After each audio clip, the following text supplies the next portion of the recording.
Hello বন্ধুরা, job news কর্নারে তোমাদের সকলকে স্বাগত।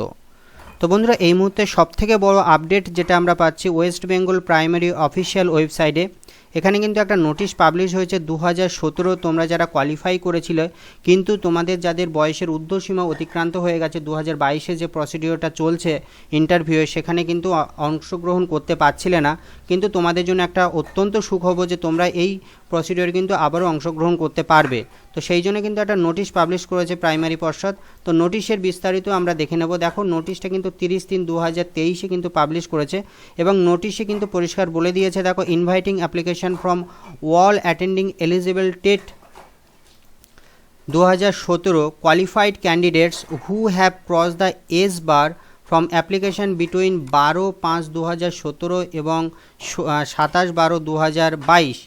তো 12/5/2017 এবং 27/12/2022 এই রেঞ্জের মধ্যে, এই টাইম পিরিয়ডের মধ্যে তোমাদের যাদের বয়সের ঊর্ধ্বসীমা অতিক্রান্ত হয়ে গেছে, তোমরা কিন্তু এই 2022-এ যে ইন্টারভিউ প্রক্রিয়াটা চলছে তাতে কিন্তু তোমরা অংশগ্রহণ করতে পারবে।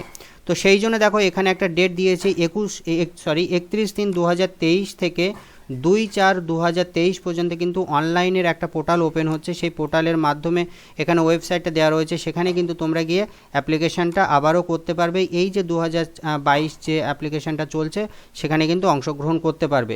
তো 2017 তোমরা যারা উত্তীর্ণ হয়েছিলে তাদের জন্য কিন্তু আজকের একটা বড় খবর, একটা অত্যন্ত খুশির খবর যে তোমরা কিন্তু এই প্রাইমারির আবারও কিন্তু ইন্টারভিউ প্রক্রিয়াতে বসতে পারছো।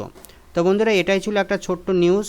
আরও একটা খবর যেটা বলবো, দেখো, প্রাইমারি পর্ষদে তোমরা যারা সার্টিফিকেটের জন্য আবেদন করেছিলে সেখানকার থেকে কিন্তু একটা খবর আমরা পাচ্ছি। দেখো, 2014 সালে টেটের শংসাপত্র সংক্রান্ত একটি মামলায় শুক্রবার আদালতে হাজিরা দেন কিন্তু পর্ষদ সভাপতি।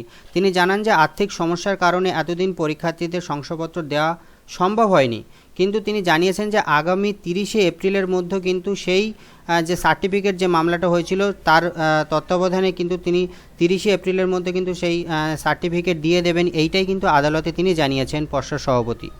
ঠিক আছে, তো বন্ধুরা, এটাই ছিল প্রাইমারির তরফ থেকে আজকের জন্য খবরটা। তো আশা রাখি তোমাদের ভিডিওটা ভালো লেগেছে। যদি ভালো লেগে থাকে তাহলে চ্যানেলটাকে সাবস্ক্রাইব করো, পাশে থাকা বেল আইকনটাকে প্রেস করে দিও এবং পারলে বন্ধুদের সাথে শেয়ার করে দিও। সম্পূর্ণ ভিডিওটা দেখার জন্য অসংখ্য ধন্যবাদ।